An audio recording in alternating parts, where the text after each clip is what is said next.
आज की कहानी है एक आलसी लड़का। एक बहुत ही भोला भाला आलसी लड़का था। वह काम नहीं करना चाहता था, बस खाना खाता, घूमता और सोते रहता था। एक दिन उसके माता पिता ने सोचा क्यों ना इसे आश्रम भेज दिया जाए। आलसी लड़के ने सोचा ये तो बहुत ही बढ़िया बात है, क्योंकि आश्रम में नाश्ता और 2 बार खाना मिलता है। इसलिए वह भोला भाला आलसी लड़का अपना सारा सांसारिक जीवन छोड़कर आश्रम में जाकर रहने लगा। आश्रम में गुरुजी रहते थे। वह सुबह में शिष्यों को प्रवचन सुनाते थे और वह आलसी लड़का सुनता था। बाकी समय आराम करता था और भर पेट खाकर सो जाता था। इस तरह कुछ दिन बीत गए। एक दिन आश्रम में कुछ नहीं बना।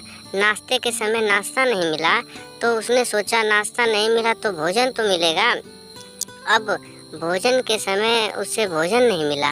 लड़का दौड़कर गुरुजी के पास गया और पूछा आज भोजन क्यों नहीं बना। गुरुजी ने कहा बेटा आज एकादशी है और सभी लोगों का उपवास है और तुम्हारा भी आज उपवास ही है, इसलिए आज भोजन नहीं बने। वह आलसी लड़का था और उसे भूख लगी थी। उसने गुरुजी से बोला मैं आज उपवास नहीं रहूँगा, मुझे भूख लगी है, मैं खाना खाऊंगा। गुरुजी ने बोला ठीक है, जाओ भंडारे में सामान ले लो और बाहर जाकर बना लो, लेकिन याद रखना भोजन बनाने के बाद सबसे पहले भगवान को भोग लगाना और फिर तुम प्रसाद के रूप में खाना। लड़का बोला ठीक है और फिर अनाज लेकर नदी ओर पहुंचा। भोजन पकाने के बाद कहने लगा भगवान श्री राम पधारिए, भोग लगाइए। उसने देखा कि भगवान तो आ ही नहीं रहे। फिर कहने लगा मुझे मालूम है आपको अच्छा खाने की आदत है, मुझे अच्छा भोजन बनाने नहीं आता, लेकिन जो भी रूखा सूखा बना है आकर खा लीजिए। भगवान श्री राम उसकी सरलता से बहुत ही प्रसन्न हुए और लड़के को दर्शन दिए। उसने देखा कि भगवान श्री राम के साथ माता सीता भी आई हुई हैं, लेकिन लड़के ने सिर्फ 2 लोगों के लिए ही भोजन बनाया था, अपने लिए और भगवान के लिए। अब भगवान के साथ माता सीता भी आई हुई हैं, तो उसने भोजन को माता सीता और भगवान राम के सामने ग्रहण करने के लिए रख दिया।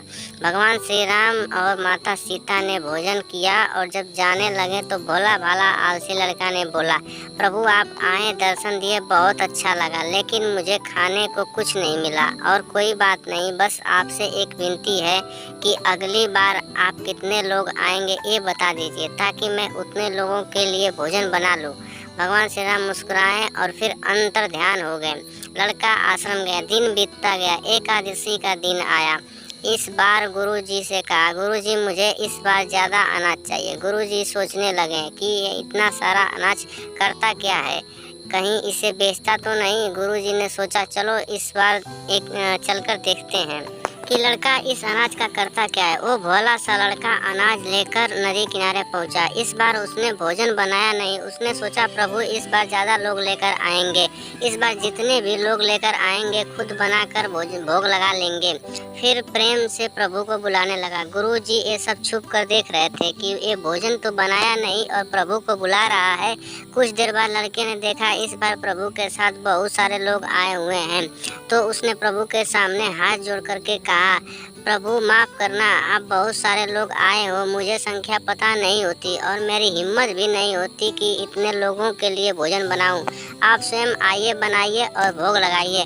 प्रभु मुस्कुराते हैं और अपने सभी लोगों के साथ मिलकर के भोजन बनाते हैं। गुरुजी ये सब छुप कर देखते हैं और फिर लड़के के पास आकर कहते हैं कि ये तुम क्या कर रहे हो। लड़का कहता है गुरुजी आपको दिख नहीं रहा, भगवान श्री राम पधार चुके हैं, उनके साथ बहुत सारे लोग आए हैं और भोजन बना रहे हैं। गुरुजी ने बोला तू पागल हो गया है, मुझे तो कोई नहीं दिख रहा। लड़का गुस्सा होकर प्रभु से बोला कि आप ये क्या कर रहे हो, एक तो मुझे भूखा रखा है और गुरुजी को दर्शन नहीं दे रहे हो, वह मुझे पागल समझ रहे हैं, कृपा करके गुरुजी को दिख जाओ। भगवान बोले मैं इन्हें नहीं दिख सकता। लड़का बोला क्यों नहीं दिख सकते, मेरे गुरुजी तो बहुत महान और बड़े ज्ञानी हैं। भगवान बोला हाँ ज्ञानी होंगे, लेकिन तुम्हारी तरह कोमल हृदय नहीं है। जो सरलता तुम में है वो तुम्हारे गुरुजी में नहीं है। लड़के ने ये बात गुरुजी से कह दी। भगवान श्री राम कह रहे हैं कि आप मेरी तरह सरल नहीं है, इसलिए आपको नहीं दिख सकते। गुरुजी की आंखें नम हो गई और बोले बिल्कुल सही कहा तुमने, मेरे अंदर तुम्हारी जितनी सरलता नहीं है। और प्रभु से माफ़ी मांगी। फिर प्रभु ने गुरुजी को दर्शन दिए। ये कहानी हमें सिखाती है कि जीवन में सरलता सबसे आवश्यक है। जितने सरल हम होंगे उतना ही जीवन में आगे बढ़ते चले जाएंगे। जब आप सरल होते हैं तो आप खुद भी मुस्कुराते हैं और दूसरों को भी मुस्कुराने की वजह बनते हैं। तो दोस्तों, कैसा लगा आज का वीडियो? अच्छा लगा हो तो चैनल को सब्सक्राइब कीजिए और सेशन को लाइक कीजिए। ठीक है, मिलते हैं नेक्स्ट वीडियो में। आज के लिए बस इतना ही।